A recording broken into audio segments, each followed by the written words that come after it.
जनसंवाद न्यूज, सत्य आणि विश्वासाची बातमी। डोंबिवली रेरा घोटाळा 65 अनधिकृत इमारतींवर कारवाईचा बडगा उडला जातोय। समर्थ कॉम्प्लेक्सवर आजच पालिकेचा हातोडा पडणार असल्यानं नागरिक संतप्त झालेत। हातात पेट्रोलच्या बाटल्या, निषेधाचे पोस्टर घेऊन मोठ्या संख्येने इमारतीखालीच आंदोलन सुरू आहे। आम्हाला न्याय द्या, भीक नको आश्वासन दिलं मग कारवाई का, असा सवाल नागरिक प्रशासनाला विचारतायत। पूर्ण रात बैठक झाली पण कारवाईचे ढग कायम आहेत। तर कारवाईसाठी आलात तर आम्ही हलणार नाही, आमचा जीव गेला तरी चालेल।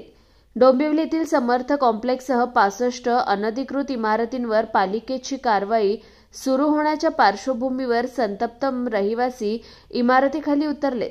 सकाळपासूनच शेकडो नागरिक आंदोलनात सहभागी झाले असून न्याय द्या, अन्यथा आत्महत्येशिवाय पर्याय नाही असा इशारा प्रशासनाला देण्यात आलाय। जर बिल्डिंगवरती एक पण हातोडा पडला किंवा ते कारवाई करायला जर आले तर मी माझ्या आईसोबत, माझी सिरियस आई आयसीयू मधून काल रात्री मी तिला घेऊन, जर का या लोकांनी हातोडा किंवा काही कारवाई करायची प्रयत्न केली तर मी पेट्रोल टाकून माझ्या पुरा परिवाराला जाळून टाकेल। जोपर्यंत माझं इथं रक्त सांडत नाही मी बिल्डिंगला एक हातोडा पडून देणार नाही। माझी सरकारला विनंती। तुमचं लोन आहे का काय सांगा? माझं 22 लाखाचं लोन आहे, 4 लाखचं मी डाऊन पेमेंट केलेलं आहे आणि SBI बँकेकडनं माझं लोन झालेलं आहे रीतसर। आपलं नाव? धनश्री दिनेश कांबळे। एक मिनिट, तुम्ही या पुढे। महिन्याची माझी मुलगी आहे आणि आता खरंच आमच्यामध्ये नाही आहे हिंमत कसलीच। मी इथे जाऊन माझ्या मुलीसोबत मी ते जीव देईल। आता जर माझ्या बिल्डिंगला काही झालं, मी जे सगळे घेताना डॉक्युमेंट्स बरोबर बघून घेतलेले आहे। इवन सगळे जे काही नियम पाहिजे, जे काही कागदपत्र पाहिजे, सगळं काही बघून मी हे घर घेतलं आहे।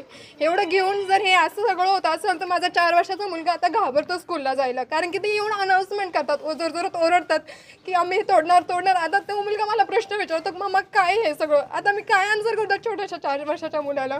आता हे बाळाला घेऊन मी इथं उभी आहे, नाही सहन होते आता। आपलं नाव?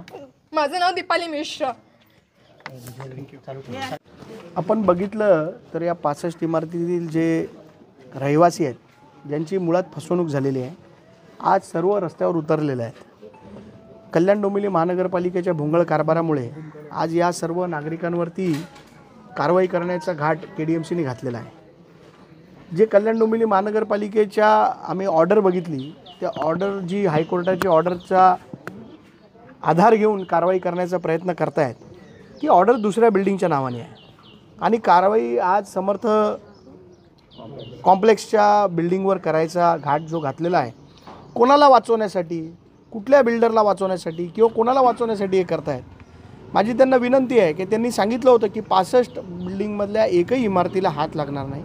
मुख्यमंत्री असतील, इथले उपमुख्यमंत्री साहेब असतील, मुख्यमंत्री साहेब असतील, यांनी आम्हाला आश्वासन दिलं होतं की या 65 इमारतीतील एकही इमारतीला धक्का लागणार नाही आणि भर पाऊस असताना, पावसाळ्याचे दिवस असताना लहान मुलं रस्त्यावर घेऊन आज ही सगळी ज्येष्ठ नागरिक आज रस्त्यावर उतरलेत। प्रशासनाला हे दिसत नाही का? माझी प्रशासनाला विनंती आहे, तुम्ही जर प्रयत्न जरी केला कारवाई करायचा तर मोठा आंदोलन, जन आंदोलन इथे उभं राहील आणि अप्रिय घटना इथे घडू शकतात, म्हणून प्रशासनाने याची दखल घ्यावी। जनसंवाद न्यूज, सत्य आणि विश्वासाची बातमी। आजच सबस्क्राइब करून बेल आयकॉनला क्लिक करा आणि पहा ताज्या घडामोडींचा अचूक अंदाज आपल्या मोबाईलवर।